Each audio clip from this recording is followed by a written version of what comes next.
বারাকাতুহু। এই যে ভাই, এটা একটু ডাউন করে দেন, হালকা ডাউন করে দিলে ওই আমাদের ক্যামেরাটা রেকর্ড নেবে তো। আপনারা সবাই কেমন আছেন? সালাম মেসি যেতেন, যিনি আমাকে দাওয়াত করেছেন আজকে, খুব আবেগে দাওয়াত করেছেন, খুব আবেগে। বিশ্বাস করুন, এই মাহফিলে নেওয়ার জন্য তার যে কাকুতি মিনতি, আমি তার এই কাকুতি মিনতি দেখেই দাওয়াতটা কবুল করেছি। আমি জানি দাওয়াতের আয়োজনটা অনেক গর্জিয়াস হবে না, হাই লাক্সারিয়াস আয়োজন হবে না, লক্ষ লক্ষ লোকের সমাগম হবে না, জীর্ণ শীর্ণ হবে। এটা জেনেও দাওয়াত নিয়েছি। কেন নিয়েছি? ওনার চোখে মুখে যে একটা ভালোবাসা দেখেছি। উনি বলেছেন, হুজুর আমার সন্তানের জন্য দোয়া করতে হবে। আমার অনেক আবেগ, আমি আপনাকে দিয়ে লক্ষ লক্ষ টাকা দিয়ে আনতে পারবো না, বিরাট আয়োজন করতে পারবো না, কিন্তু আমার আবেগ অনেক বেশি আপনার প্রতি। আমি বললাম ঠিক আছে, আপনার দাওয়াত আমি মঞ্জুর করলাম। কারণ উনি ওনার সন্তানের জন্য আজকে দোয়ার আয়োজন করেছেন, ঠিক না? লেখাও আছে এখানে, আতিকুল ইসলাম রিফাতের সুন্নতে খাতনা উপলক্ষে অনেক জায়গাতে বড় বড় খাবার আয়োজন হয়। উনি দিন শিক্ষা দেওয়ার জন্য একটা মজলিস কায়েম করেছেন। মজলিসটা ছোট হলেও আল্লাহর কাছে মজলিসটা অনেক দামি, ঠিক কিনা? আমরা অন্তরস্থল থেকে দোয়া করি, আল্লাহ তাআলা এই মজলিসকে কবুল করে যেন আমাদের সকলকে আল্লাহ মাফ করে দেন। আমাদের মা বাবা, দাদা দাদি, নানা নানি, আত্মীয় স্বজন সকলকে আল্লাহ মাফ করে দেন। হেদায়েত দেওয়ার মালিককে। লক্ষ লক্ষ মাহফিলের আয়োজনে যদি যে আল্লাহ তাআলা হেদায়েত দিবেন, সে আল্লাহ তাআলা আমাদের হেদায়েত দিতে পারবেন না ইনশাআল্লাহ? সে ক্ষমতা আল্লাহর আছে না? আমরা আল্লাহ রাব্বুল আলামিনের করুণার ভিখারি। আমরা আল্লাহর কাছ থেকে রহমত ভিক্ষা চাই, হেদায়েত ভিক্ষা চাচ্ছি। আল্লাহ পাক যেন আমাদেরকে হেদায়েত দান করেন। কথা বলতে যদিও কষ্ট হবে, মাইকের আওয়াজ বাহির থেকে বারবার আসতেছে, একটু ডিস্টার্ব হবে। তারপরেও আমরা চেষ্টা করব সংক্ষিপ্ত আকারে, যতটুকু কথা না বললেই নয়, ইনশাআল্লাহ আমরা বলবো ইনশাআল্লাহ। আলহামদুলিল্লাহ আলহামদুলিল্লাহি নাহমাদুহু ওয়া নাস্তাঈনুহু ওয়া নাস্তাগফিরুহু ওয়া নু'মিনু বিহি ওয়া নাতাওয়াক্কালু আলাইহি ওয়া নাউযু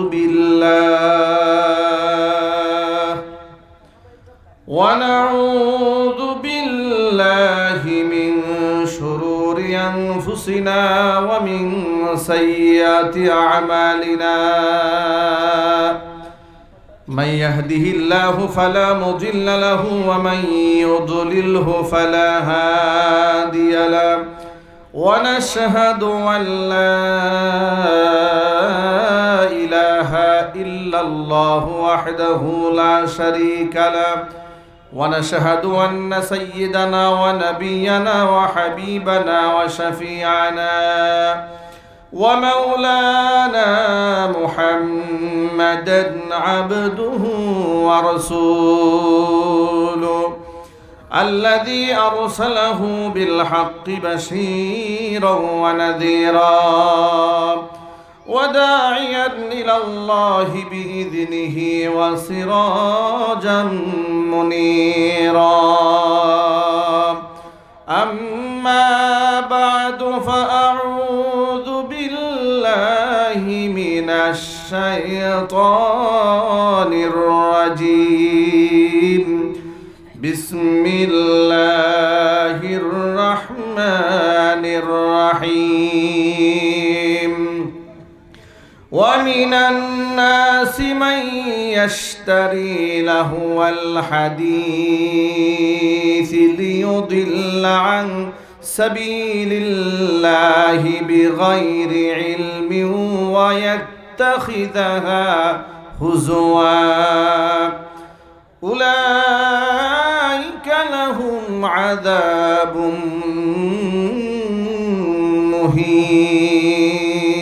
مهين. وقال تعالى في شان حبيبه ومحبوبه آمرا ومخبرا إن الله وملائكته يصلون على النبي ইয়া আইয়ুহাল্লাযীনা আমানু সাল্লু আলাইহি ওয়া সাল্লিমু তাসলিমা আল্লাহুম্মা সাল্লি আলা মুহাম্মাদিন ওয়া আলা আলি মুহাম্মাদ কামা সাল্লাইতা আলা ইব্রাহিম ওয়া আলা আলি ইব্রাহিম ইন্নাকা হামিদুম মাজিদ اللهم بارك على محمد وعلى آل محمد كما باركت على إبراهيم وعلى آل إبراهيم إنك حميد مجيد সকলে মুহাব্বতে কিছুক্ষণ জিকির করুন লা ইলাহা জোরে জোরে লা ইলাহা ইল্লাল্লাহ লা ইলাহা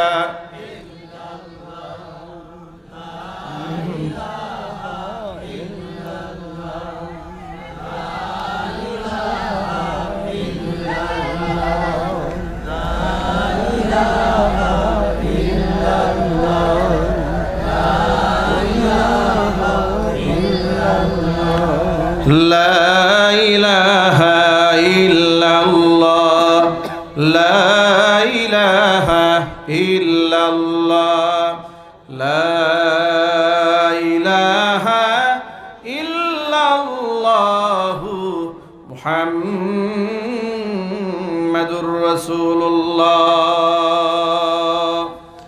صلى الله عليه وسلم ঐতিহ্যবাহী সিরাজগঞ্জ জেলার অন্তর্গত গারাদহ চরপাড়া আউয়াল প্রামাণিকের বাড়ি আজকের আয়োজিত তাফসীরুল কোরআন মাহফিলের শেষ অধিবেশনের সম্মানিত সভাপতি জনাব মোহাম্মদ আফসার আলী সাহেব, সভাপতি গারাদহ ইউনিয়ন বিএনপি। মোহতারাম সভাপতির নেক হায়াত আল্লাহ তাআলা দারাজ করেন। সহ সভাপতির আসন অলঙ্কৃত করেছেন জনাব মোহাম্মদ আব্দুল খালেক, সাবেক মেম্বার গারাদহ ইউনিয়ন পরিষদ।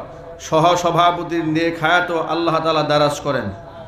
প্রধান অতিথি জনাব মোহাম্মদ আব্দুল জব্বার সাহেব, সাবেক সিনিয়র সহ সভাপতি শাহজাদপুর উপজেলা বিএনপি ও সাবেক চেয়ারম্যান গারাদহ ইউনিয়ন পরিষদ। মোহতারাম প্রধান অতিথিকে আল্লাহ তাআলা ইসলামের জন্য কবুল করেন, তার নেক হায়াত আল্লাহ তাআলা দারাজ করেন।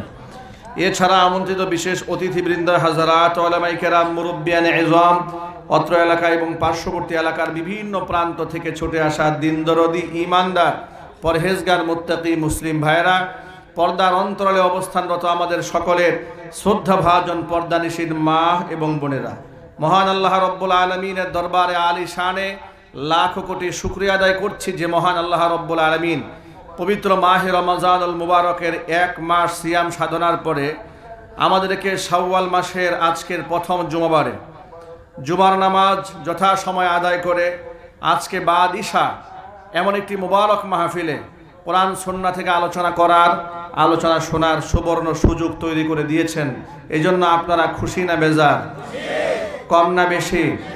হৃদয়ের সবটুকুন ভালোবাসা উজাড় করে শ্রদ্ধা জড়িত কণ্ঠে মহান মুনিবের শেখানো ভাষায় শুকরিয়া আদায় করছি। জবান ছেড়ে দিয়ে সকলে একযোগে বলছি আলহামদুলিল্লাহ। রব্বানা লাকাল হামদ হামদান কাসীরা তাইয়িবান মুবারাকান ফীহি ইয়া রাব্বি লাকাল হামদু কামা ইয়ানবাগি লিজালালি ওয়াজহিকা ওয়া আযীমি সুলতানিকা। আল্লাহ রাব্বুল আলামিন আজকে তাফসীরুল কোরআন মাহফিলকে কবুল করেন। আল্লাহ তাআলা অত্র এলাকার সমস্ত মুর্দেগানের কবরে আযাব কিয়ামত পর্যন্ত বন্ধ করে দিন। কাল হাসরের কঠিন ময়দানে এই আয়োজন আল্লাহ তাআলা আমাদের সকলের নাজাতের জারিয়া হিসেবে কবুল করে নেন। আজকের এই মাহফিলের ওসিলা করে আল্লাহ তাআলা আমাদের মা বোনদেরকে হেদায়েতে কামিলা নসিব করেন। আমার পুরুষ ভাইদেরকে আল্লাহ তাআলা হেদায়েত নসিব করেন। আল্লাহ রাব্বুল আলামিন কাল কিয়ামতের কঠিন ময়দানে এই মাহফিল আমাদের সকলের নাজাতের জারিয়া হিসেবে কবুল করে নেন। প্রিয় ভাইরা, হেদায়েত দেওয়ার মালিককে আল্লাহর কাছে আমরা হেদায়েত কামনা করি। আজকের এই তাফসীরুল কোরআন মাহফিলে আমি আমার খুতবার মধ্যে সূরা লুকমানের 6 নম্বর আয়াতে কারিমা আপনাদের সামনে তেলাওয়াত করেছি। আমি এই আয়াত থেকে খুব সার সংক্ষেপে কিছু মূল্যবান কথা বলার চেষ্টা করব, যদি আল্লাহ তাআলা আমাকে তৌফিক দান করেন। সুবহানাকা লা ইলমা লানা ইল্লা মা আল্লামতানা ইন্নাকা আনতাল আলিমুল হাকিম। সুবহানাকা লা ইলমা লানা, হে আল্লাহ তোমার পবিত্রতা ঘোষণা দিচ্ছি, লা ইলমা লানা ইল্লা মা আল্লামতানা, আমাদের কোনো ইলম নাই, একমাত্র তুমি আমাদের যা শিক্ষা দিয়েছো এতটুকু আমাদের আছে। ইন্নাকা আনতাল আলিমুল হাকিম, নিশ্চয় তুমি সর্বজ্ঞ, নিশ্চয় তুমি প্রজ্ঞাময়। আমাদের কোনো ইলম নাই, সব ইলম কার? আল্লাহ। সেখান থেকে যদি আমাদেরকে একটু দান করেন, এটাই আলহামদুলিল্লাহ। সবাই বলেন আলহামদুলিল্লাহ। দেখুন, আজকে এই তাফসীরুল কোরআন মাহফিল আয়োজন করার পেছনে একটি লক্ষ্য আছে, একটা উদ্দেশ্য আছে। আতিকুল ইসলাম রিফাতের সুন্নতে খাতনা উপলক্ষে তিনি তাফসীর আয়োজন করেছেন। প্রথমত বিষয় হচ্ছে, একজন বাবা হয়ে সন্তানের সুন্নতে খাতনা তিনি আদায় করেছেন। বাবা হিসেবে আমাদের সন্তানদের উপর আমাদের অনেক বড় দায় দায়িত্ব আছে, না আছে না নাই? না কোনো দায় দায়িত্ব নাই? শুধু বাবা হলে চলবে না, শুধু জন্ম দিলেই বাবা হওয়া যায় না, ঠিক কিনা বলেন? শুধু মাতৃগর্ভে ধারণ করলেই মা হওয়া যায় না। মার বিরাট জিম্মা আছে, পিতারও অনেক বড় জিম্মাদারি আছে। কোরআন মাজিদে বহু আয়াতে আল্লাহ তাআলা এই ব্যাপারে উম্মাকে, বান্দাকে সতর্ক করেছেন।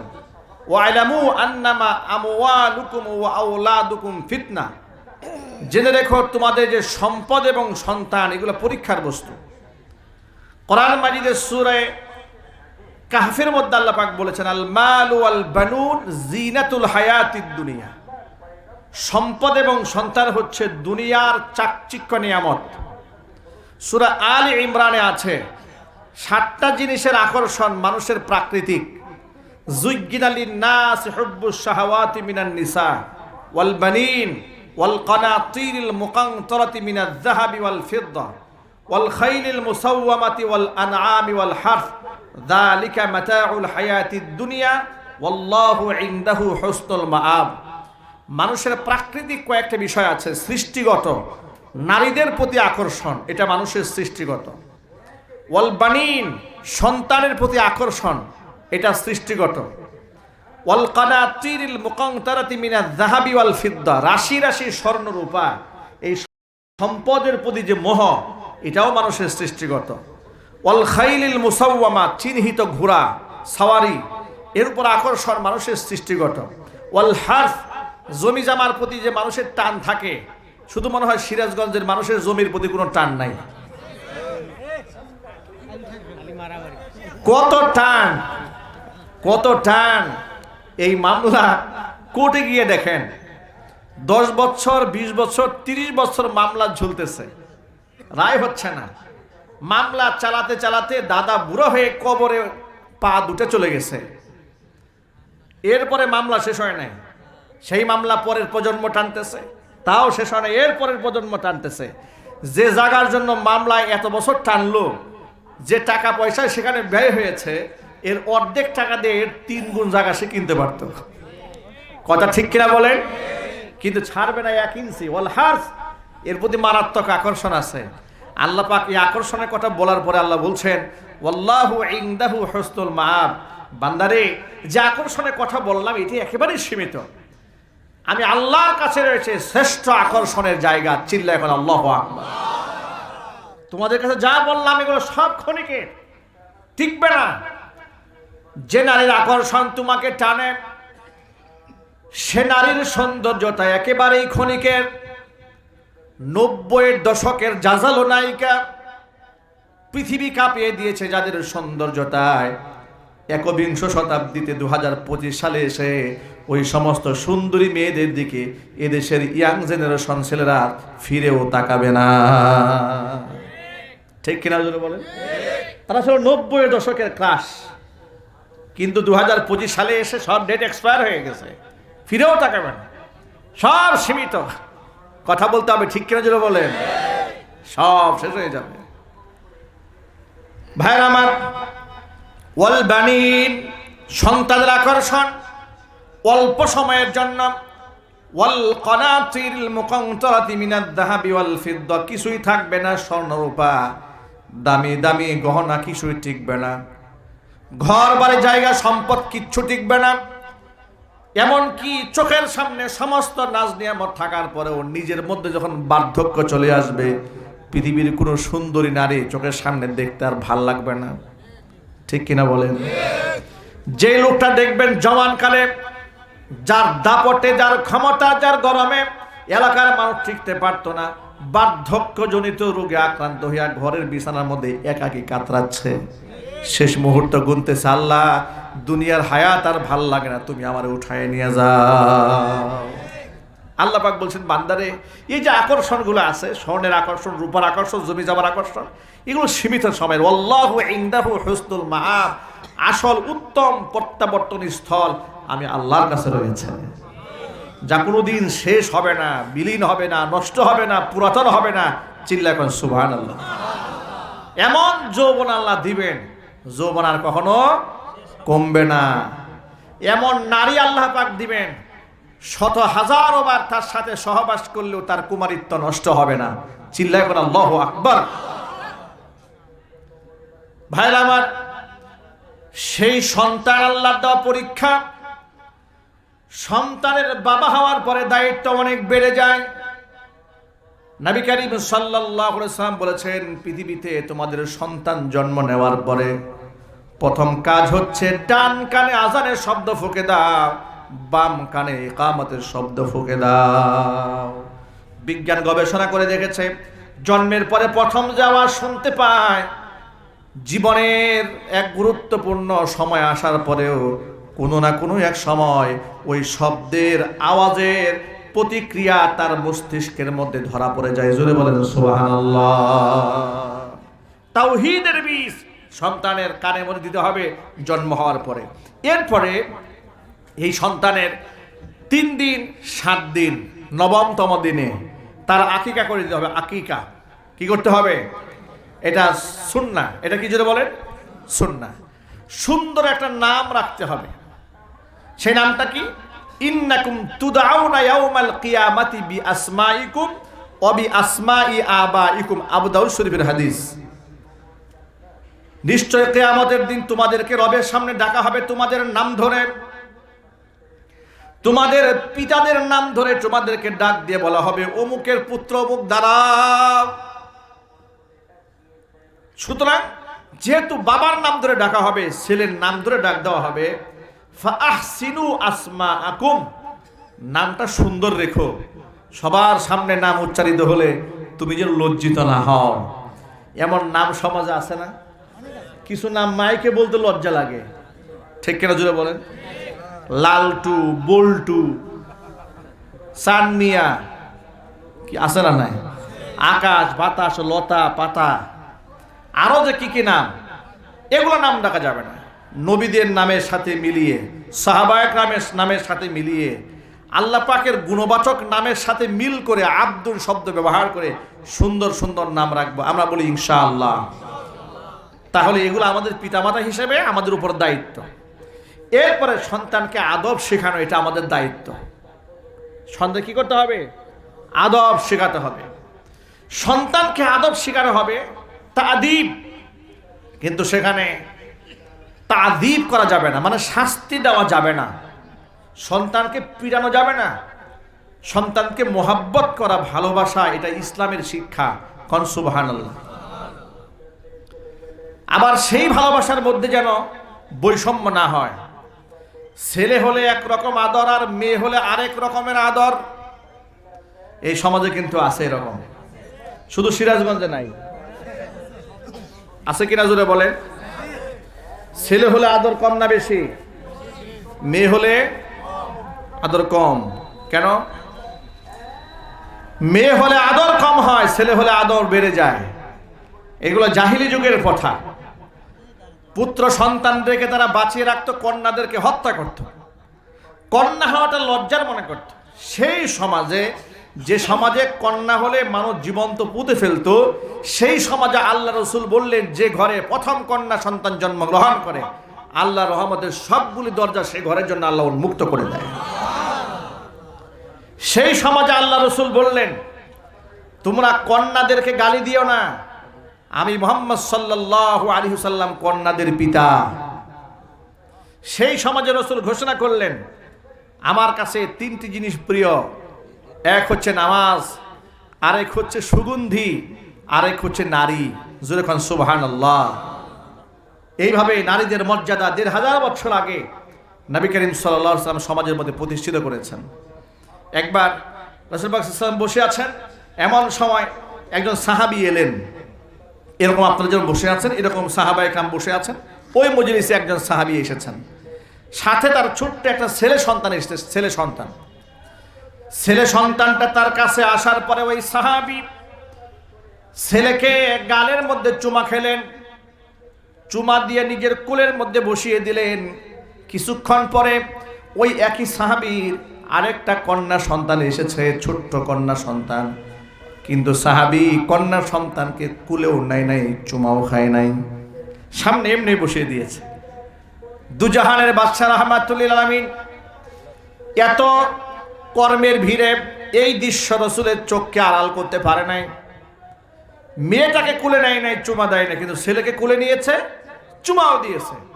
উপস্থিত সাহাবীদের সামনে রসুল তাকে জিজ্ঞেস করলেন, হাল্লা সাবাইতা বাইনাহুমা, কি ব্যাপার, ছেলেটাও তোমার মেয়েটাও তোমার? ছেলেকে আদর করলে, চুমা খাইলে, কুলে নিলে, মেয়েটাকেও চুমাও দিলে না, কুলেও নিলে না, বৈষম্য করলে কেন? সমতা রক্ষা করলে না কেন? ভারসাম্য রক্ষা করলে না কেন? ইনসাফ করলে না কেন? হুজুর বললেন, ইত্তাকিল্লাহ, আল্লাহকে ভয় করো, ওয়াদিলু ফি আবনাইকুম, সন্তানদের মধ্যে ভারসাম্য রক্ষা করো। জোরে জোরে বলেন সুবহানাল্লাহ। এটা মাথায় রাখবেন, এক সন্তানকে আদর করতে গিয়ে আরেক সন্তানকে বৈষম্য করবেন না। এটা কিন্তু আমাদের সমাজে আছে। এর প্রতিক্রিয়া কি হবে শোনেন। আপনি যদি আপনার এক সন্তানকে আরেক সন্তানের সামনে বেশি আদর করেন, বেশি মোহাব্বত করেন, এক সন্তান আরেক সন্তানের মোহাব্বত কম বেশ দেখে যাকে আপনি কম মোহাব্বত করলেন, তার মনের মধ্যে এই সন্তানের উপরে ঘৃণা সৃষ্টি হবে, হিংসা তৈরি হবে যে বাবা ওরে বেশি মোহাব্বত করে। ঠিক কিনা বলেন? এই যে সন্তানদের মধ্যে ভালোবাসার দূরত্ব, এটা আপনার কারণে সৃষ্টি হয়েছে। খুব সাবধান এই ব্যাপারে। আমি এই ব্যাপারে নিজে খুব কেয়ারফুল থাকি। আমারও ঘরে আমার ছোট্ট ছোট্ট 3টা মেয়ে সন্তান আছে, একটা ছেলে সন্তান আছে। আমি যখন এক সন্তানকে কুলে নেই, আমি সাথে সাথে আবার মেয়েটাকে কুলে নেই। ছেলেকে গালের মধ্যে চুমা খাইলে মেয়েটাকে সাথে সাথে চুমা খাই। কন সুবহানাল্লাহ। কারণ আমি হাদিস থেকে শিখেছি, সন্তানদের মধ্যে বৈষম্য করা যাবে না। এটা নবী করিম সাল্লাল্লাহু আলাইহি ওয়াসাল্লামের শিক্ষা। আমাদের কি কথাগুলো মনে থাকবেন ভাই ইনশাআল্লাহ? ইসলাম তো আমাদের পূর্ণাঙ্গ জীবন ব্যবস্থা দিয়েছেন। আজকে এই সমাজে আমরা মেয়েদের উপর বৈষম্য করেছি। ভালো একটা খাবার মেয়েদেরকে সংসারে খেতে দিতে চায় না মেয়েরা, মায়েরা দিতে চায় না। মায়েরা, কি আফসোস, ছেলে খেতে বসেছে, মেয়েও খেতে বসেছে। মাছের পেটিটা ছেলের প্লেটে দিয়েছে, মাছের মাথাটা ছেলের প্লেটে দিয়েছে, মেরে মাছের লেজ দিয়েছে, কাটা বেশি, তার একটা গুরুত্ব নাই। কথা বলেন ভাই, ঠিক কিনা বলেন? এগুলা কি সমাজে আছে না নাই? এটা তো শিশুকালে গেল। বড় হওয়ার পরে কেমন বৈষম্যের শিকার হয়েছে। জমি জমা বন্টন হবে ছেলে মেয়েদের মাঝে, ছেলেকে সব দিয়ে শহরের জমি ছেলের নামে, শহরের দোকান ছেলের নামে, ব্যাংক ব্যালেন্স ছেলের নামে, এরপরে ফসলদার জমি যা আছে ছেলের নামে, সব ছেলের নামে দিয়ে মেয়ের নামে গুলো দিয়েছে জানেন? মেয়ের নামে দিয়েছে ওই ডুবা, নালায়, খালে, বিলে কিছু জমি পড়ে আছে, যেগুলাকে খুবই বাজে অবস্থা, যায়ও না, জীবনের দেখেও নাই, এগুলা মেয়ের নামে লিখে দিয়েছে। আছে না নাই? এইগুলো একরকম। বরিশালে আমার এক খুব মহব্বতের কাছের এক ভাই আমাকে বললেন, হুজুর, আমার শ্বশুর ছেলের নামে সব সম্পদ লিখে দিয়েছে, মেয়েদেরকে 1 শতাক জমিও লিখে দেয়নি। তাই বললাম, তো পরে কি হয়েছে? যে মেয়ের জামাইরা জিজ্ঞেস করেছে, আচ্ছা আব্বা, আপনি যে সব ছেলেদের নামে দিলেন, তো মেয়েদেরকে কিছু দিলেন না? বলে কে বলেছে কিছু দেই? আমি তো দিয়েছি। কি দিয়েছেন আপনি? বলে আমি আমার মেয়েদের জন্য দোয়া করে দিয়েছি। কত বড় ওলিয়ে কামেল, কত বড় পীরে কামেল, দরবেশে আলা। উনি দোয়া করে দিয়েছেন মেয়েদের জন্য, ছেলেদের জন্য সব জমি জমা লিখে দিয়েছেন। কি বলেন আপনারা? কিয়ামতের দিন এই লোকটা আসামি হবে না আল্লাহর কাছে? আরো জোরে বলেন, হবে না? আল্লাহ পাকের কাছে এরা আসামি হয়ে যাবে। ছেলেকে রেখে তো হজে যায়।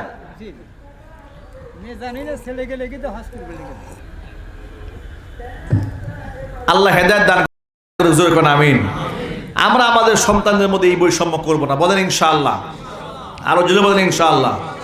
বৈষম্য করা যাবে? যার যতটুকু হক তাকে সেরে দিতে হবে। যদি আপনি না দেন, কিয়ামতের দিন এই সন্তান, এই মেয়েটা আপনার বিরুদ্ধে আল্লাহর আদালতে মামলা দায়ের করবে। সেদিন আপনি পার হতে পারবেন না। বান্দার হক বড় মারাত্মক, বান্দার হক বড় মারাত্মক বিষয়। হকের ব্যাপারে কোনো ছাড় নাই। নবী করিম সাল্লাল্লাহু আলাইহি ওয়াসাল্লাম সাহাবীদেরকে জিজ্ঞেস করলেন, ও সাহাবীরা, তোমরা বলতে পারো আইয়ুল মুফলিস, মানিল মুফলিস। মুফলিস মানে হচ্ছে একেবারেই যে ব্যক্তি নিঃস্ব, একেবারে কি নিঃস্ব। জিজ্ঞেস করলেন, ও সাহাবীরা বলো তো সবচেয়ে নিঃস্বকে? সাহাবায়ে কেরাম বললেন, আল্লাযী লা দিনারা ওয়ালা দিরহামা, যার টাকা পয়সা নাই সেই তো নিঃস্ব। রাসূল বললেন, জবাব সঠিক হয় নাই। সাহাবায়ে কেরাম বললেন, ফাল্লাহু ওয়া রাসূলুহু আ'লাম, জবাব সঠিক না হলে সঠিক উত্তর আল্লাহ এবং তার রাসূলই ভালো জানেন। নবীজি সাল্লাল্লাহু আলাইহি ওয়াসাল্লাম বললেন, শোনো, সবচাইতে নিঃস্বকে, সবচাইতে নিঃস্ব হলো কিয়ামতের দিন অসংখ্য নামাজের সওয়াব, যাকাতের সওয়াব, দানের সওয়াব, হজের সওয়াব নিয়ে বান্দা কিয়ামতের দিন দাঁড়াবে। কিন্তু দাঁড়িয়ে যাওয়ার সাথে সাথে সে জান্নাতে যাওয়ার উপক্রম হবে। এমন সময় বেশ কিছু লোকেরা দাঁড়িয়ে যাবে তার বিরুদ্ধে, দেখে বলবে, রব্বুল আলামিন, ও তো জান্নাতে যেতে পারে না। দুনিয়ার মধ্যে সে আমার জমিন মেরে দিয়েছিল। আবার কেউ বলবে আমার টাকা মেরে দিয়েছে, কেউ বলবে সে আমাকে বিনা অপরাধে জেল খাটিয়েছে, আমার কষ্ট দিয়েছে। আছে না নাই? আরো জোরে বলেন। এক একজন এক এক মামলা নিয়ে আল্লাহ সামনে দাঁড়ায় যাবে। আল্লাহ পাক বলবেন, যার যা হক আছে দিয়ে দাও। তাকে বলা হবে, সে বলবে, আল্লাহ আমি জমিন দিব কিভাবে, আমার কাছে এখন জমি জমা নাই। টাকা পয়সা যে পাবে, টাকা পয়সা কোত্থেকে দেবো, আমার কাছে কোনো নগদ ক্যাশ টাকা কিচ্ছু নাই, এখন তোমার কাছে আমি খালি হাতে এসেছি। আল্লাহ পাক বলবেন, আমল নামা থেকে সওয়াবগুলো দিয়ে দাও, যা আছে তাই তো দিতে হবে। এরপরে সে নামাজের সওয়াব, হজের সওয়াব, যাকাতের সওয়াব, দানের সওয়াব ভাগ করতে করতে করতে করতে অবস্থা এমন হবে সমস্ত আমল শেষ হয়ে যাবে। আমল নামার সমস্ত সওয়াব বন্টন শেষ হওয়ার পরেও ঋণ শোধ হবে না। আরো কিছু লোক দাঁড়ায় যাবে, আল্লাহ আমার কিছু পাওনা আছে। তখন লোকটি বলবে, আল্লাহ যা দেওয়ার তো সব দিয়ে দিয়েছি, দেওয়ার কিচ্ছু নাই। আল্লাহ পাক তো আহকামুল হাকিমিন, আল্লাহ বেইনসাফ করবেন না। সেদিন তো আল্লাহ পাওনা মিটাই দেবেন। কি বলেন, পাওনা মেটাবেন না? কথা বলেন না কেন? জমিনে আপনার শক্তি ছিল, ক্ষমতা ছিল, টাকা ছিল, আপনি অন্যের হক নষ্ট করেছেন। কিন্তু মালিক ইয়াউমিদ্দিন, বিচার দিবসের মালিক আল্লাহ রাব্বুল আলামিন তো সেই পাওনা আপনাকে মিটাই দেবেন। ঠিক কিনা বলেন? পাওনাদারের পাওনা আল্লাহ মেটাবেন না? তাহলে আপনি তো সব সওয়াব দিয়ে দিয়েছেন, এখন আরো কিছু লোক বাকি আছে। আল্লাহ পাক বলবেন, দেওয়ার যেহেতু কিছু নাই, ওরা আমল নামা থেকে গুনাহগুলো নিজের আমল নামার মধ্যে নাও। এইভাবে অন্যের আমল নামা থেকে নিজের আমল নামার মধ্যে গুনাহগুলো নিয়ে নিঃস্ব, ধ্বংস হয়ে, অসহায় হয়ে জাহান্নামে নিক্ষিপ্ত হবে। চিৎকার দেখো, নাউজুবিল্লাহ। হুজুর বলেন, এই লোকটা হলো মুফলিস। টাকা পয়সা নাই সে মুফলিস নয়। টাকা পয়সা ধন সম্পদ না থাকলে সে নিঃস্ব হয় না। কিয়ামতের দিন নিঃস্ব, অসহায়, দরিদ্র নেককার বান্দাগুলো, নেককার বান্দাদের 500 বছর আগে আল্লাহর বেহেশতের মেহমান হয়ে যাবে। টাকা পয়সা দুনিয়াতে কম থাকলে কখনো আফসোস করবেন না। আপনি মনে মনে ভাববেন যে আমি খুব কষ্টে আছি, আমি ঋণগ্রস্ত, অমুকে আমার কাছে টাকা পায়, তমুকে আমার কাছে টাকা পায়, আর উনি গাড়ি, বাড়ি, নারী, মিল, ইন্ডাস্ট্রি, ফ্যাক্টরি কত কিছু নিয়ে ঘুরে বেড়াচ্ছে, সুখের সমুদ্রে হাবুডুবু খাচ্ছে। একটু কাছে গিয়ে দেখেন, এর সুখের কথা শুনলে আপনি পালাবেন তার সুখ থেকে। ঠিক কিনা যদি বলে? তার সুখের গল্প শুনলে আপনি খোঁজখবর নিয়ে দেখবেন এই বাড়িওয়ালা, গাড়িওয়ালা, মিল, ইন্ডাস্ট্রিওয়ালা ঘুমের ট্যাবলেট ছাড়া এর ঘুম আসে না। এর বউ অবাধ্য, ছেলে অবাধ্য, মেয়ে অবাধ্য। বউ পড়ে আছে নাইট ক্লাবে, মেয়ে পড়ে আছে নাইট ক্লাবে, ছেলে গাজার আড্ডায় বসে আছে, গাজা টানতেছে, আর 3-4 জনের পুলিশে ধরে জেলখানায় আটকায় রাখছে। কথা ঠিক কিনা যেটা বলেন? এরকম সুখের কোনো মূল্য আছে? পৃথিবীতে সুখের জায়গা নয়, সুখের জায়গা হলো জান্নাত। সুখের জায়গা কোথায়? আল্লাহ নবী সাল্লাল্লাহু আলাইহি সাল্লাম একদিন বলেন, সাহাবীরা শোনো, ইত্তলাতু ফিল জান্নাতি, আমি জান্নাতে উকি মারলাম, দেখি জান্নাতি কারা। ফারাআইতু আকসারা আহলিহাল ফুকারা, জান্নাতের দিকে তাকাই দেখি জান্নাতের অধিকাংশ বাসিন্দা এই পৃথিবীর গরিব মানুষেরা। গরিবরা জান্নাত দখল করে ফেলছে। আল্লাহু আকবার বলবেন না? আরো চিল্লা করেন আল্লাহু আকবার। তবে আবার ফাসেক গরিব হলে চলবে না, নেককার গরিব হতে হবে। যদি আপনি বেনামাজি গরিব হন তো আপনার দুনিয়াও শেষ, আখিরাতও শেষ। একটি জায়গা তো ঠিক রাখতে হবে আমাদের, সেই জায়গাটা কোনটা? পরকাল। পরকাল কি রাখতে হবে? দুনিয়ার ব্যাপারে আপনি কম্প্রোমাইজ করেন, অসুবিধা নেই। দুনিয়ার ক্ষেত্রে আপনি 10 হাত ছাড় দিয়ে দেন, কিন্তু পরকালের ব্যাপারে কোনো ছাড় নাই। আখিরাতের ব্যাপারে কোনো কম্প্রোমাইজ নাই। নামাজের ওয়াক্ত হয়েছে, নামাজ পড়ে ফেলবো, বলেন ইনশাআল্লাহ। রোজা ফরজ, রোজা রাখতে হবে। নারীদের পর্দা করা ফরজ, পর্দার ফরজিয়াতের ক্ষেত্রে কোনো ঘাটতি করা চলবে না। হজ ফরজ হয়েছে, আমলের ক্ষেত্রে কোনো ঘাটতি করলে চলবে না। যাকাত ফরজ হয়েছে, যাকাত আদায় করতে হবে ইনশাআল্লাহ, বলেন। পরকালের ব্যাপারে কম্প্রোমাইজ না, কম্প্রোমাইজ যা করা দরকার দুনিয়ার ব্যাপারে করব। আখিরাতের ব্যাপারে কম্প্রোমাইজ কোথায়? আখিরাত তো এমন মুসিবতের জায়গা, যে মুসিবতের জায়গা বাবা ছেলের পরিচয় দেবে না, ভাই ভাইয়ের পরিচয় দিবে না, মা সন্তানের পরিচয় দিবে না। একটা নেকির জন্য গোটা হাসরের ময়দান ঘুরে বেড়াবে এক লোক। হাদিস শরীফ এসেছে, একটা নেকির দাম কত এটা বোঝাবার জন্য নবী করিম সাল্লাল্লাহু আলাইহি সাল্লাম বলেছেন, শোনো, একটা মাত্র নেকি, যাকে তো এই দুনিয়ার আপনারা আমরা অনেকেই খুব একটা গুরুত্ব দেই না, মনে করি একটা মাত্র নেকিই তো না। মান জাআ বিল হাসানাতি ফালাহু আশরু আমসালিহা, এই দুনিয়াতে আপনি একটা নেকি করলে আল্লাহ তাআলা 10 গুণ বাড়ায় দিবেন। আরো জোরে কোন সুবহানাল্লাহ। এই যে সুবহানাল্লাহটা উচ্চারণ করেছেন না, এই এতটুকু সুবহানাল্লাহ বলাতে কতটুকু কি হয়েছে? সুবহানাল্লাহি ওয়ালহামদুলিল্লাহ তামলাউ মা বাইনাস সামাওয়াতি ওয়াল আরদ, আসমান এবং জমিনের মাঝখানে ফাঁকা জায়গা যতটুকু আছে আল্লাহ তাআলা সওয়াব দিয়ে ভরপুর করে দিয়েছেন। একটিবার আপনি সুবহানাল্লাহ বলেছেন, এতটুকু নাকি আল্লাহ পাক আমলনামা দান করবেন। এই জন্য সুযোগ পেলেই সুবহানাল্লাহ, আলহামদুলিল্লাহ, তাসবিহ তাহলিল করবেন, জিকির করবেন, বলেন ইনশাআল্লাহ। যদি বলেন ইনশাআল্লাহ, জিকিরে কাটাবেন। রাস্তাঘাটে চলার সময় জিকির করবেন, তাসবিহ তাহলিল করবেন, কালিমা পড়বেন। গান বাজনা করবেন না গাড়িতে। বড় বড় সাউন্ড বক্স লাগিয়ে আনন্দ উদযাপন করতে যাবেন না। আনন্দ উদযাপন বর্তমান সমাজে যেগুলো চলছে, গায়ে হলুদের অনুষ্ঠান, বড় বড় সাউন্ড বক্সে গান বাজতেছে। ঈদের যাত্রা, বড় বড় সাউন্ড বক্সে গান বাজতেছে। এই লোকরা চিন্তা করে না যে গাড়ির মধ্যে যে এত বড় সাউন্ড আমি গান বাজাচ্ছি, আল্লাহ না করুক যদি আমার মৃত্যু হয়ে যায়, ঠিক না? যদি বলেন আল্লাহ না করে যদি এই হালতে আমার মৃত্যু হয়। গত 2 দিন আগে আপনারা অনলাইনে পত্র পত্রিকায় দেখেছেন, ঢাকা থেকে কক্সবাজার যাওয়ার পথে একটি বাস দুইটা মাইক্রো বাসের সাথে সংঘর্ষ, মুখোমুখি। স্পট ডেট হয়েছে 7 জনের। 3 জনকে হসপিটালে নেওয়া হয়েছিল, সেখানে 3 জন মারা গেছে, 10 জন লোক মারা গেছে। আর এমন ভয়াবহ অ্যাক্সিডেন্ট, গাড়ির অস্তিত্ব খুঁজে পাওয়া যাচ্ছে না। আহারে, আরেক জায়গায় দেখেছি মোটর সাইকেলে এক মায়ের 3 সন্তান অ্যাক্সিডেন্ট করে 3 জন শেষ। আল্লাহ যেন এমন অকাল মৃত্যু, অপমৃত্যু থেকে, সড়ক দুর্ঘটনার অপ্রস্তুত মৃত্যু থেকে আমাদের হেফাজত করেন। জোরে কোন আমিন। আল্লাহ পাক যেন কালিমা পড়তে পড়তে আমাদের মৃত্যু দান করেন। জোরে কোন আমিন।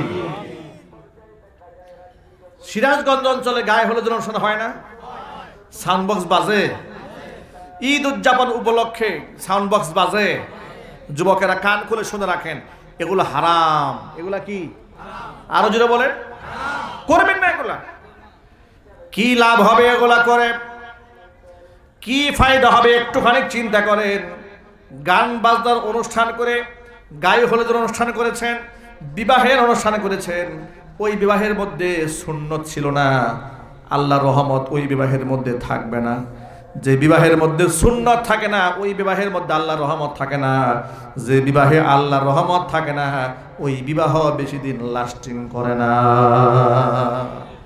ডিভোর্স হয়ে যাবে, তালাক হয়ে যাবে। সেই পথে আপনি কেন হাঁটছেন? ওই পথে আপনি কেন হাঁটবেন? কোরআন মাজিদ থেকে সূরা লুকমানের যে 6 নম্বর আয়াতে কারিমা আপনাদের সামনে আমি তেলাওয়াত করেছি, এই আয়াতটি নাজিল হওয়ার একটা প্রেক্ষাপট আছে।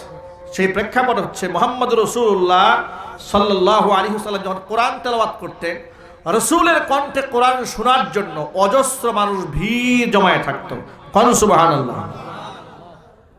কোরআনের সুর আছে না ভাই? কোরআনের বাণী যে আল্লাহ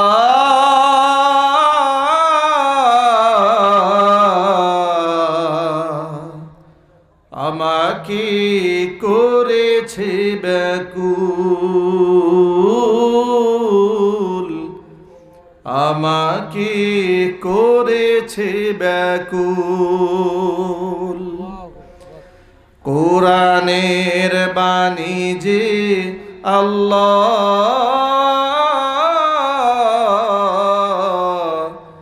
আমাকে করেছে ব্যাকুল, আমাকে করেছে ব্যাকুল।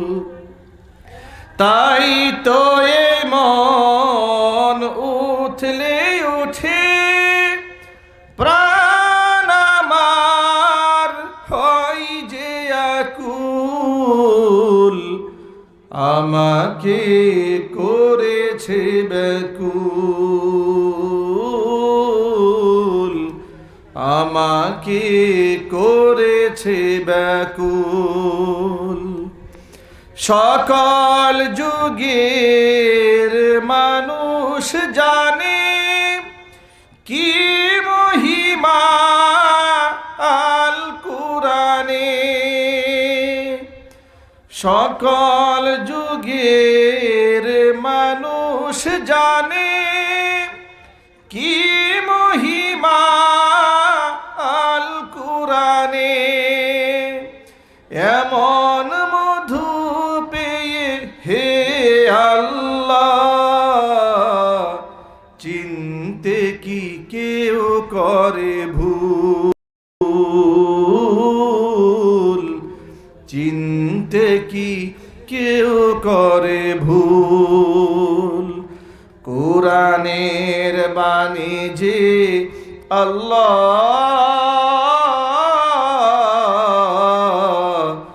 আমাকে করেছে ব্যাকুল, আমাকে করেছে ব্যাকুল, আমাকে করেছে ব্যাকুল।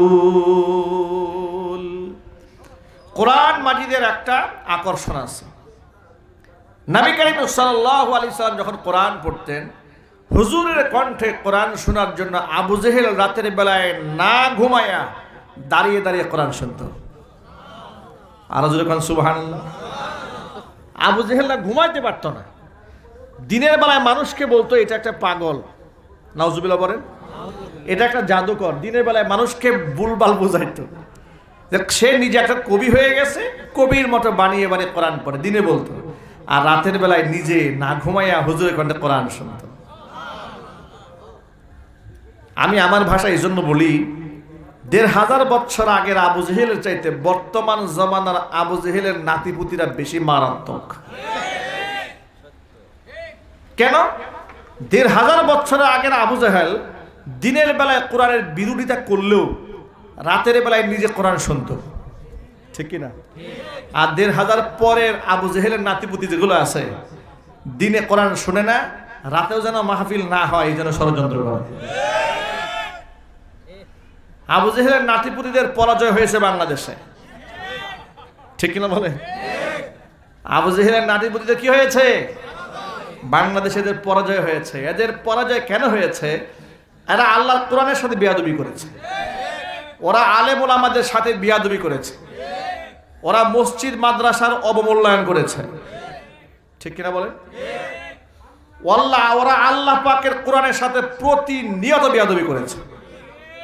বিশেষ করে স্বৈরাচারী খুনি হাসিনা এই দেশে আলেমদের সাথে যে ব্যবহারটা করেছে, ফেরাউন এবং নমরুদও তৎকালীন যুগের মুসলমানদের সাথে সেই ব্যবহার করে নাই যে ব্যবহার স্বৈরাচারী হাসিনা এই দেশের মুসলমানদের সাথে করেছে।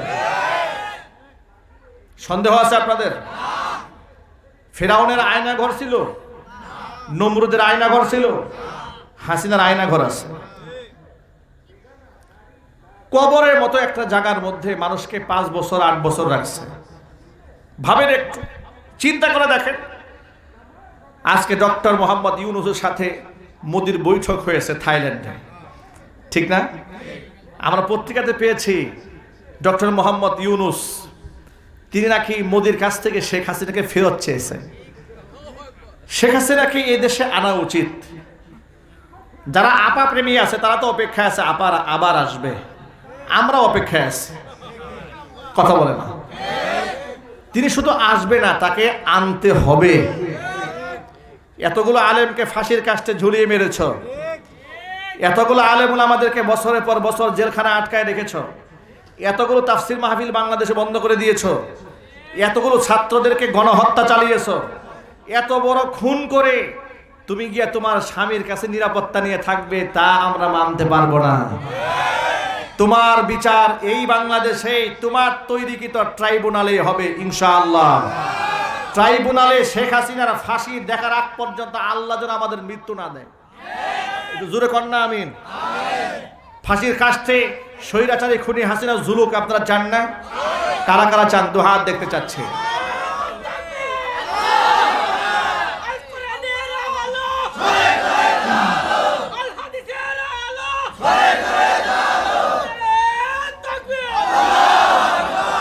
আমি প্রায় ওয়াজে মাঝে মাঝে স্বৈরাচারী হাসিনার ব্যাপারে 2-1টা কথা বলি।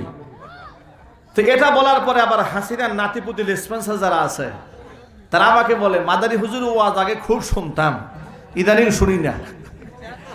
বলে কেন? উনি শুধু হাসিনাকে নিয়ে কথা বলে। আমি তখন জবাবে বলি, কোরআন শরীফে কত জায়গায় যে ফেরাউনের কথা আছে, ঠিক কিনা বলেন? ফেরাউনের কথা আছে না? তো ফেরাউনের কথা আলোচনা করা তো দ্বীন ও ইসলাম, ঠিক কিনা? নব্য ফেরাউন, নব্য আবু জেহেল, নব্য কারণের নব্য ভার্সন, লেটেস্ট ভার্সনের নাম হচ্ছে শেখ হাসিনা। তার নাম না বললে তো কোরআনের ফেরাউনের হক আদায় হবে না। কোরআনে লিখিত ফেরাউন আর বর্তমান জমানার হাসিনা কি পার্থক্য আছে? ফেরাউনের জীবনী পড়েন আর হাসিনার জিন্দেগি পড়েন, আপনি মনে করবেন যে ফেরাউনের চাইতে কয়েক লক্ষ ফেরাউনের চাইতে নিকৃষ্ট ফেরাউনের নাম শেখ হাসিনা। আমি শেখ হাসিনার ব্যাপারে, খুনি হাসিনার ব্যাপারে 0 টলারেন্স। আমি মৃত্যু পর্যন্ত এই স্বৈরাচারী খুনি হাসিনার বিরুদ্ধে বলে যাব। এতে আমার সাথে কারো বন্ধুত্ব থাকলে থাক, না থাকলে না থাক, ঠিক কিনা বলেন? খুনি হাসিনার বিরুদ্ধে বলার কারণে কেউ যদি আমাকে শত্রু মনে করে, আমাদের কিচ্ছু যায় আসে না। কোন খুনি, কোন ইসলাম বিদ্বেষী, কোরআন বিদ্বেষী, আলেম বিদ্বেষী বছরের পর বছর আলেমদেরকে যারা জেল খাটিয়েছে, ফাঁসির কন্ডেম ছেড়ে বছরের পর বছর বিনা অপরাধে আলেমদেরকে জঙ্গি নাটক সাজিয়ে যে নিকৃষ্ট স্বৈরাচারী হাসিনা রেখেছে, আল্লাহর কসম করে বলি, সেই শেখ হাসিনাকে আমি জাহান্নামের কীট আর কুকুর ছাড়া কিচ্ছু মনে করি না। তুমি তার নেত্রী মনে করতে পারো, তোমার কাছে সে মাথার মুকুট হতে পারে, আমার কাছে আমার পায়ের স্যান্ডেলের সমান না। কোন ইমানদার স্বৈরাচারী হাসিনাকে পছন্দ করতে পারে? একমাত্র মুনাফেক ছাড়া। কথা বলেন আপনারা, কথা বলেন। একমাত্র মুনাফেক ছাড়া স্বৈরাচারী হাসিনার পক্ষে কেউ কথা বলতে পারে? শেখ হাসিনা নাকি দেশে এসে ক্ষমতায় বলবে আর আমাদের বিচার করবে। আমরা অপেক্ষা আছি সেই দিনটা কবে আসবে। ইনশাল্লাহ বলেন, আসেন না। আমরা তো তাকে বরণ করার জন্য প্রস্তুত হয়ে আছি। 2018 সালে আমাকে স্টেজ থেকে উঠাই নিয়ে গেছে। কত সালে? 18 সালে আমাকে মাহফিল মঞ্চ থেকে ধরে নিয়ে গেছে। জিজ্ঞেস করলাম প্রশাসনকে কোথায় নিয়ে যাচ্ছেন? বলে থানায়। অপরাধ? কয় অপরাধ কিছু জানি না, উপরের নির্দেশ। দেখেন ওদের আমল নামা, দুই একটা এক্সাম্পল শুনে আপনাদেরকে বুঝবেন না আপনারা। বলে উপরের নির্দেশ। পরের দিন সকালবেলা কোর্টে হাজির করেছে, মামলা দিয়েছে, আমার পকেটে 16টা ককটেল বোমা পাওয়া গেছে। বলেন এগুলো যারা করেছে আমরা এদের জন্য দোয়া করব? হ্যাঁ, গেল একটা। মানিকগঞ্জে গেছে মাহফিলে, সম্ভবত 2014 সালে, হেফাজতের ঘটনার পরের বছর। মানিকগঞ্জে মাহফিলে গেলাম, গাজীপুরে নিজেরা আগুন দিয়া গাড়ি পুরাই দিয়া সেই গাড়ি পুরা মামলার 3 নাম্বার আসামি আমাকে বানিয়ে দিয়েছে। আবার সেখানে মামলার ইজহারে লেখা আছে কয়েকজন প্রত্যক্ষদর্শী তারা দাঁড়িয়ে দাঁড়িয়ে দেখেছে আমি নিজ হাতে গাড়িতে আগুন দিয়েছি। মামলা দিয়েছে, এগুলা ওরা করেছে। গেল এটা। এরপরে 2021 সালে নরেন্দ্র মোদীকে আগমন কেন্দ্র করে বাংলাদেশ সংগ্রাম হলো, তাওহীদি মুসলমানরা আন্দোলন করেছে। যে নরেন্দ্র মোদী রক্ত খেগো মুসলমানদের, গুজরাটের কসাই খুনি অজস্র মুসলমানকে খুন করেছে, মুসলমানদেরকে জ্বালিয়ে পুড়ে শেষ করে দিয়েছে, মসজিদ ভেঙে দিয়েছে, এখনো পর্যন্ত প্রতিনিয়ত মুসলমানদেরকে টর্চার করছে। কথা বলেন ঠিক কিনা? সেই নরেন্দ্র মোদীকে মুসলমানদের দেশে লাল গালিচে সংবর্ধনা দেওয়া হবে, এটাকে আমরা মানতে পারি? আরো চিল্লায় বলেন। প্রতিবাদ জানিয়েছে। বাস আমাকে মসজিদ থেকে বিনা নোটিশে তাড়িয়ে দিয়েছে পুলিশ প্রশাসনের চাপ দিয়ে। জুমা পড়াতে পারবেন না। যে এলাকায় ভাড়া থাকতাম, যে বাসায় পুলিশ গিয়েছে, বাসায় মাদানী হুজুরকে ঢুকতে দেওয়া যাবে না, বাসা থেকে তাড়িয়ে দিয়েছে, এলাকায় আমাকে থাকতে দেবে না। আপনারা অবাক হবেন শুনে, 2021 সালের ঈদ উল ফিতর, ঈদের নামাজের খুতবা দিতাম ইসলামপুর কেন্দ্রীয় ঈদগাহ ময়দান গাজীপুরে। 1 যুগের উপরে আমি সেখানে খুতবা দিচ্ছি, এখনো দিচ্ছি আলহামদুলিল্লাহ। ও বিরাট মাঠ। ঈদের দিন আমি ঈদের নামাজ পড়াতে যাব, আমাকে বলা হলো আপনি যেখানেই থাকেন ঈদের নামাজ পড়াতে যাবেন না, যদি আপনি যান আপনি গ্রেফতার হয়ে যাবেন। ঈদের নামাজে আমাদেরকে যেতে দেয় নাই। এই ছিল ওদের 16 বছরের কিছু কৃতকর্মের মাত্র কয়েকটা এক্সাম্পল, যেটা আমার সাথে ঘটেছে। আমার সাথে যা ঘটেছে শুধু এটা বর্ণনা করলেই ফজর পর্যন্ত হয়ে যাবে। যদি আমার মতো একজন নগণ্য একটা আদনা মানুষের সাথে তারা এই আচরণ করে থাকে, বাংলাদেশের কিংবদন্তি আলেম তাদের সাথে তারা কি আচরণ করেছে কল্পনা করেন একটু। কি করেছে? তাদেরকে কখনো জঙ্গিবাদ বানিয়েছে, কখনো মৌলবাদ বানিয়েছে, কখনো রাজাকার আল বদর আল শামস বানিয়েছে। ঠিক কিনা বলেন? কিংবদন্তি উপমহাদেশের শ্রেষ্ঠতম তাফসীরকারক আল্লামা দেলওয়ার হোসেন সাঈদী রাহিমাহুল্লাহ, যার বয়ান শুনে লক্ষ লক্ষ মানুষ চোখের পানি ঝরিয়ে তওবা করে খাঁটি মুসলমান হয়েছে। অসংখ্য অমুসলিম যার তাফসীর শুনে মুসলমান হয়েছে। কথা বলতে হবে ঠিক কিনা? এমন একজন মানুষকে মিথ্যা মামলা দিয়ে 13টা বছর আটকে রেখেছে, এমনকি আমৃত্যু তার কারাবরণ করে রেখে দিয়েছে। সর্বশেষ চিকিৎসা করাবার নামে হসপিটালে ডেকে নিয়ে বিষ প্রয়োগ করে সুস্থ মানুষকে হত্যা করেছে। কথা বলেন ঠিক কিনা বলেন? এগুলা যারা করেছে, যে শয়তান হাসিনা করেছে, যে খুনি হাসিনা করেছে, যে লেডি ফেরাউন এগুলা করেছে, সেই লেডি ফেরাউনের বিরুদ্ধে কথা বললে আমাদেরকে বলা হয় আমরা নাকি হাসিনার বিরুদ্ধে কথা বলি। বেটা, তোমাদের স্বৈরাচারী খুনি হাসিনা আমাদের সাথে যা করেছে, আগামী 100 বছর এদেশের মানুষ ঘৃণা করে তার কথা স্মরণ করবে। কথা বলতে হবে ঠিক কিনা বলেন? সুতরাং সেই স্বৈরাচারী খুনি হাসিনার ফাঁসি এ মাটিতে হবে ইনশাল্লাহ। যদি বলেন না ইনশাল্লাহ? ফাঁসি হোক আপনারা চান তো? যদি ফাঁসি দেওয়ার ক্ষেত্রে আপনাদের ঐক্যবদ্ধ আহ্বানের প্রয়োজন হয়, যদি রাজপথে ঝাঁপিয়ে পড়তে হয়, এদেশের মুসলমানরা রাজপথে ঝাঁপিয়ে পড়বে। এরপরেও তার ফাঁসি, তার মৃত্যু এদেশে নিশ্চিত করা হবে। বলেন ইনশাআল্লাহ। চিল্লায় বলেন ইনশাআল্লাহ। আল্লাহ যেন কবুল করেন। জোরে করেন আমিন। প্রিয় ভাইরা আমার, যে কথা বলতে চেয়েছিলাম, কোরআনে কারিমের আকর্ষণ একটা আছে, এমন আকর্ষণ যে আকর্ষণের দিনের বেলায় আবু জেহেল বিরোধিতা করেছে, কিন্তু রাতের বেলায় নিজে দাঁড়িয়ে কোরআন শুনেছে। জোরে কোরআন সুবহানাল্লাহ। এই জন্য আমার ভাষায় বলি, 1500 বছর আগের আবু জেহেলের চাইতে বর্তমান আবু জেহেলের নাতিপুতি শেখ হাসিনা এবং ওর নাতিপুতি যেগুলো আছে, এগুলা আরো বেশি মারাত্মক। এগুলা কোরআনও বরদাস্ত করে না, কোরআন তেলাওয়াতও পছন্দ করে না, এরা ওয়াজ মাহফিলও পছন্দ করে না। ঠিক কিনা বলেন? ওয়াজ মাহফিলে 144 দ্বারা জারি করে নাই, বক্তার সামনে থেকে ওরা মাইক কেড়ে নেয় নাই, বক্তাকে ওয়াজের মঞ্চে লাঞ্ছিত করে নাই, বক্তার নামে মিথ্যা মামলা দেয় নাই, কমিটির নামে মিথ্যা মামলা দেয়নি, প্রশাসনের জন্য মাসের পর মাস দৌড়াতে হয় নাই, অনুমতির জন্য সব করতে হয়েছে। এই সব কিছু করেছে একমাত্র নরেন্দ্র মোদীকে খুশি করার জন্য।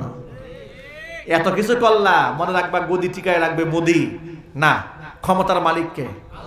ক্ষমতার মালিককে বিশ্বাস রাখেন, আল্লাহ যেন কবুল করে, জোরে করে আমিন। তো কোরআনের আকর্ষণের কথা বলছিলাম যে আবু জেহেল কোরআনের আকর্ষণ রাতের বেলায় ঘুমাতে পারত না, কিন্তু অহংকারের কারণে সে সত্যকে গ্রহণ করতে পারে নাই। অহংকার, আত্মগরিমা, কিবির, আমি বড়, আমি মুহাম্মদ সাল্লাল্লাহু আলাইহি ওয়াসাল্লামের সাথে বড়, এই জিনিসটা তাকে সত্য গ্রহণ থেকে তাকে বিরত রেখেছে। ভাইয়ের আমার, কোরআনের আকর্ষণে অসংখ্য মানুষ জমা হয়ে যেত। মক্কার এক কুখ্যাত কাফেরের নাম ছিল নজর ইবনে হারেস। বিশ্বমানের ব্যবসায়ী ছিল তৎকালীন যুগে, বিভিন্ন দেশে ব্যবসা করে, সিরিয়াতে, শামে তার ব্যবসা ছিল। সিরিয়াতে বাণিজ্য করতে গিয়ে দেখে একটা সুন্দর কণ্ঠশিল্পী, সুন্দরী গায়িকা, দাসী এত সুন্দর করে গান গাচ্ছে, তার কণ্ঠের আকর্ষণে অসংখ্য মানুষ তাকে ঘিরে ধরেছে। নজর ইবনে হারেস মনে মনে ভাবলো, মুহাম্মদ সাল্লাল্লাহু আলাইহি ওয়াসাল্লাম কোরআন শোনায়, কোরআন শোনার জন্য লোক দাঁড়ায় থাকে, আমি যদি এই মহিলাটাকে টাকার বিনিময়ে খরিদ করে মক্কার বাজারে ছাড়তে পারি, কোরআন শোনা বাদ দিয়ে লোকেরা গান শোনা শুরু করবে। এই উদ্দেশ্যে সে সিরিয়া থেকে একটা দাসী খরিদ করে নিয়ে আসলো মক্কার বাজারে। এরপরে গান শোনাবার শুরু করলো, অসংখ্য মানুষ দাঁড়িয়ে দাঁড়িয়ে সে গান শোনা শুরু করলো। এই ব্যাপারে কোরআন শরীফে আয়াত নাজিল হলো। আল্লাহ বলছেন, অমিনান নাস মাই ইয়াশতারি লাহওয়াল হাদিস, মানুষের মধ্যে কিছু এমন মানুষ তো আছে, লাহওয়াল হাদিস, অনর্থক কাজ, অনর্থক কথামালাকে তারা খরিদ করে নিয়ে আসে। লিউদিল্লা আন সাবিলিল্লাহ, আমি আল্লাহর পথ থেকে মানুষকে বিভ্রান্ত করার জন্য। বিগাইরি ইলমিন, অজ্ঞতা সারে। ওয়ায়াত্তাখিদাহা হুজুয়া, আমি আল্লাহর পথকে তারা খেলতামাশার পাত্র বানিয়ে নেয়। উলাইকা লাহুম আযাবুম মুহিন, এদের জন্য রয়েছে অপমানজনক শাস্তির ব্যবস্থা। সুতরাং এই যে নায়িকা গায়িকা ভাড়া করে এনে গান বাজনা শোনানো, গান বাজনা করা, এগুলা পৃথিবীতে নতুন নয়, এগুলো 1500 বছর আগ থেকে চলে এসেছে। আমি আমার ভাষায় বলি, টাকা দিয়া যারা গান বাজনার আয়োজন করে, কনসার্টের আয়োজন করে, তারা মূলত নজর ইবনে হারেসের উত্তরসূরি। কথা ঠিক টাইমে ঠিক জুড়ে বলেন। নজর ইবনে হারেস যাবে যেই পথে, গান বাজনার আয়োজন যারা করে তারা যাবে সেই পথে। আজকে এই মাহফিল মঞ্চ থেকে আপনারা তওবা করবেন, আমাদের কোনো অনুষ্ঠানে হারাম গান বাজনা বাজবে না, ইনশাআল্লাহ বলেন। বিবাহের অনুষ্ঠানে বাজবে, আর চিল্লায় বলেন। সুন্নতে খাতনায় বাজবে, গায়ে হলুদ অনুষ্ঠানে বাজবে, আমাদের কোনো অনুষ্ঠানে গান বাজনা বাজবে না, বলেন ইনশাআল্লাহ। আল্লাহ পাক এখান থেকে বেঁচে থাকার তৌফিক দান করেন। মান তাশাব্বাহা বিকাউমিন ফাহুয়া মিনহুম, পৃথিবীতে আপনি যার অনুসরণ করবেন তার সাথে আপনার হাসর হবে।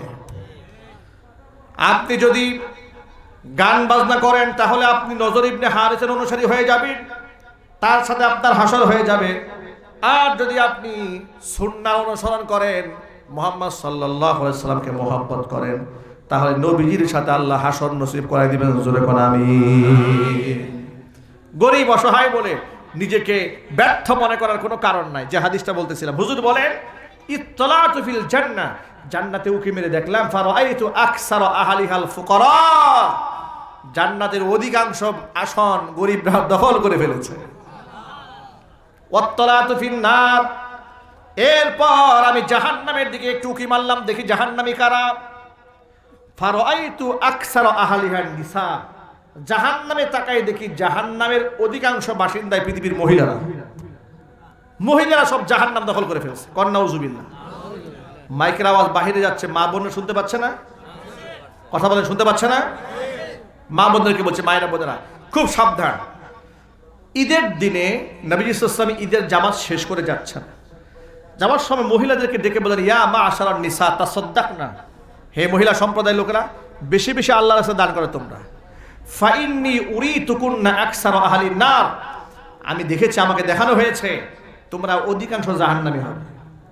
মহিলারা জিজ্ঞেস করেন, হে আল্লাহ রাসূল, কোন অপরাধে আমাদের অধিকাংশ মেয়েরা জাহান্নামে যাবে?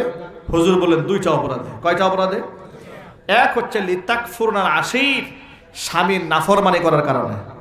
2 নাম্বার হচ্ছে তাকসুরনাল লানা, অধিক হারে লানত দেওয়ার কারণে। কথায় কথায় লানত, এই তুই মরতে পারিস না, আল্লাহ তোরে চোখে দেখে না, আল্লাহ ওর কবর ঠাটা ফেলতে পারে না। কি আছে না নাই? আরো জোরে কন। অন্যের উপর লানত দিতে দিতে দিতে দিতে অবস্থা এমন হয়েছে, সর্বশেষ নিজের উপর লানত দেয়, আল্লাহ এ দুনিয়ার ভাল লাগে না, আমার উঠাই নিয়ে যাও। শুরু হয়ে গেছে। হারাম বলবেন না, এগুলো বলবেন না। সন্তানকে কখনো লানত করবেন না। মেজাজ খারাপ হয়ে গেছে, সন্তানকে দোয়া করবেন, হাদাক আল্লাহ, আল্লাহ তোর হেদায়েত দান করুক, আল্লাহ তোর উপর রহমত নাজিল করুক, এগুলো বলবেন। কিন্তু কখনো বদদোয়া করবেন না। কথাটা মনে থাকবেন ভাই ইনশাআল্লাহ। আল্লাহ পাক মা বোনদেরকে মনে রাখার তৌফিক দান করেন। প্রথমটা হচ্ছে স্বামীর নাফরমানি করা। অধিকাংশ নারীরা আজকে স্বামীর নাফরমানি করে। করে কিনা জোরে কন। 5 বছর 10 বছর সংসার হয়েছে, একটা দিনে একটু কথা কাটাকাটি হয়েছে, মুখের উপর বলে ফেলে 10 বছরে তোমার সংসারে সুখ পায় নাই। আর একটা কমন কথা বলে, এটা মোটামুটি সবাই আপনাদের শোনা হয়ে গেছে আমার ধারণা। সেই কমন কথা হচ্ছে, একমাত্র আমি দেখে তোমার সংসারটা করলাম। ঠিক কিনা বলেন? আমি ছাড়া এই সংসারটা কেউ করতো না। এটা একটা কমন কথা মহিলারা বলে ফেলে। মা বোনদেরকে বলছি, মায়েরা বোনদের খবরদার এই ধরনের কথা বলবেন না। আল্লাহ মা বোনদেরকে হেদায়েত দান করুন। আপনারাও আবার স্বামী হয়ে স্ত্রীর উপর জুলুম করবেন না। তার হকের ব্যাপারে যত্নবান থাকবেন। তার চিকিৎসা, তার কাপড়, তার খাবার দাবার ব্যাপারে সকলকে সচেতন থাকতে হবে। দরকার আছে না নাই? মনে থাকবে ইনশাল্লাহ। কার কার মন থাকবে হাত দেখি। আল্লাহকে দেখান, আল্লাহ যেন কবুল করেন। জোরে কোন আমিন। হাত নামান। আমরা আমাদের স্ত্রী সন্তানদেরকে নিয়ে জান্নাতে যেতে না চাই না জাহান্নামে? আমরা জান্নাতে যেতে চাই ইনশাল্লাহ বলেন। 5 ওয়াক্ত নামাজ যথাসময়ে আদায় হবে বলেন ইনশাল্লাহ। আরে বাবা, আমরা তো ফেরেশতা নই, মানুষ। আমাদের কিছু ভুল ত্রুটি হতে পারে, গুনাহ হতে পারে, কিন্তু নামাজ ছেড়ে দেওয়ার মতো গুনাহ আমরা করব না বলেন ইনশাল্লাহ। নামাজ ছাড়ার মতো গুনাহ করব না, রোজা ছেড়ে দেওয়ার মতো গুনাহ আমরা করব না, পর্দা ছেড়ে দেওয়ার মতো গুনাহ আমরা করব না, সুদ খাওয়ার মতো গুনাহ আমরা করব না, জিনা ব্যভিচারের মতো গুনাহ আমরা করব না বলেন ইনশাল্লাহ। আল্লাহ কবুল করেন। আল্লাহ রাব্বুল আলামিন আতিকুল ইসলাম রিফাত, আল্লাহ পাক তার নেক হায়াত দারাজ করেন। আল্লাহ তাআলা আমাদের সন্তানদেরকে 30 পারা কোরআনের হাফেজ হিসেবে কবুল করেন। আলেমে দ্বীন বানায় দেন, দায়ীর আল্লাহ বানান, জগৎ বিখ্যাত আলেম বানায় দেন। জোরে কোন আমিন। ইস্তিগফার পড়েন, আস্তাগফিরুল্লাহ রাব্বি মিন কুল্লি যামবি ওয়া আতুবু ইলাইহি ওয়া লা হাওলা ওয়া লা কুওয়াতা ইল্লা বিল্লাহিল আলিয়্যিল আযীম। আল্লাহুম্মা সাল্লি আলা মুহাম্মাদি ওয়া আলা আলি মুহাম্মাদ কামা সাল্লাইতা আলা ইব্রাহিম ওয়া আলা আলি ইব্রাহিম ইন্নাকা হামিদুম মাজিদ। আল্লাহুম্মা বারিক আলা মুহাম্মাদি ওয়া আলা আলি মুহাম্মাদ কামা বারাকতা আলা ইব্রাহিম ওয়া আলা আলি ইব্রাহিম ইন্নাকা হামিদুম মাজিদ। সবাই আপনার একটা আজান শুনতে চায়। আজান? জি। আজান তো মুশকিল, রাতে বেলায় আজান দেবে ঠিক। আপনার আজান আমরা গাজীপুরে শুনছি, আপনার নাম শুনে চলে ওই সিস্টেমেই দেবো না চাচা, কিন্তু সিস্টেম বুঝে দেখছেন, ওই সিস্টেমেই দেন, মানে বুঝাই দিছে আর কি, যে সিস্টেমে দিলে অসুবিধা নাই। আল্লাহু আকবার, আল্লাহু আকবার, আল্লাহু আকবার, আল্লাহু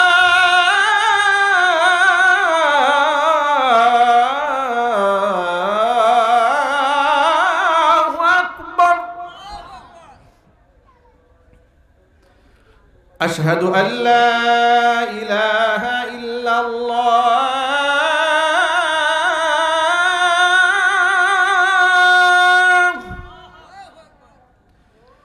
أشهد أن لا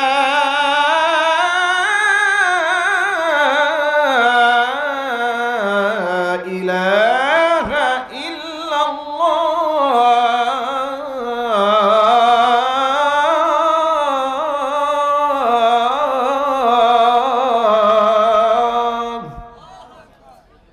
আজানের ধ্বনিটি কারি উবাইদুল্লাহ রহমাতুল্লাহি আলাইহির কণ্ঠে, ঠিক না? মারহুম কারি দুনিয়া থেকে চলে গেছেন, আল্লাহ পাক জান্নাত দান করে। জোরে কোন আমিন। আল্লাহুম্মা আমিন। ربنا ظلمنا أنفسنا وإن لم تغفر لنا وترحمنا لنكونن من الخاسرين ربنا لا تزغ قلوبنا بعد إذ هديتنا وهب لنا من لدنك رحمة إنك أنت الوهاب ربنا فاغفر لنا ذنوبنا وكفر عنا سيئاتنا وتوفنا مع الأبرار رب العالمين আতিকুল ইসলাম রিফাতের সুন্নতে খতনা উপলক্ষে আয়োজিত তাফসীরুল কোরআন মাহফিলে কোরআন সুন্নাহ থেকে আলোচনা করে বড় আশা নিয়ে তোমার শাহী দরবারে হাত দুখানা বাড়িয়ে দিয়েছি মেহেরবানি করে আলোচনার ভুল বেয়াদবি ক্ষমা করে সওয়াবের হাদিয়াটুকুন কবুল করে মঞ্জুর করে সোনার মদিনায় তোমার হাবিবের রওজা মুবারকে পৌঁছে দাও তামাম পৃথিবীর মাটির নিচে যত মুমিন মুমিনাত মুসলিমিন মুসলিমাত চিরবিদায় হয়ে চলে গেছেন তাদের আরওয়াহির উপর সওয়াবের হাদিয়াগুলো পৌঁছে দাও আমাদের মা বাপ যাদের দুনিয়ার জমিন থেকে চলে গেছেন মা বাবার কবরগুলোকে জান্নাতের টুকরায় পরিণত করে দাও আত্মীয় স্বজনের কবর আযাবকে আল্লাহ মাফ করে দাও আতিকুল ইসলাম রিফাতকে আল্লাহ তুমি কবুল করে নাও তার নেক হায়াত দারাজ করে দাও তার পিতা মাতার জিন্দেগির গুনাহ খাতা মাফ করে দাও তার আত্মীয় স্বজনের জীবনের গুনাহ খাতা মাফ করে দাও তার রব্বুল আলামিন তার পিতার রিজিকের মধ্যে ভরপুর বরকত দান করে দাও আল্লাহ তাআলা ওয়া তাআলার সমস্ত মুর্দিগানের কবর আযাব কিয়ামত পর্যন্ত বন্ধ করে দাও আমার মা বোনেরা বয়ান শুনেছেন মা বোনদের মাফ করে দাও নিঃসন্তানী মাকে সন্তান দান করো স্বামী স্ত্রীর মধ্যে মহব্বত না থাকলে মহব্বত পয়দা করে দাও রব্বুল আলামিন আমার যুবক ভাইরা হাত তুলে ধরেছেন যুবক ভাইদেরকে ইসলামের জন্য কবুল করে নাও বৃদ্ধ বাবারা হাত তুলে ধরেছেন নেক হায়াত দারাজ করে দাও কিয়ামতের দিন মুসিবতের সময়ে দোয়া আমাদের সকলের জন্য নাজাতের জারিয়া বানিয়ে দাও রব্বির হামহুমা কামা রব্বায়ানি সগীরা রব্বির হামহুমা কামা রব্বায়ানি সগীরা تقبل منا إنك أنت السميع العليم وتب علينا إنك أنت التواب الرحيم سبحان ربك رب العزة عما يصفون وسلام على المرسلين والحمد لله رب العالمين واجعل آخر كلمتنا عند الموت لا إله إلا الله محمد رسول الله السلام عليكم ورحمة الله وبركاته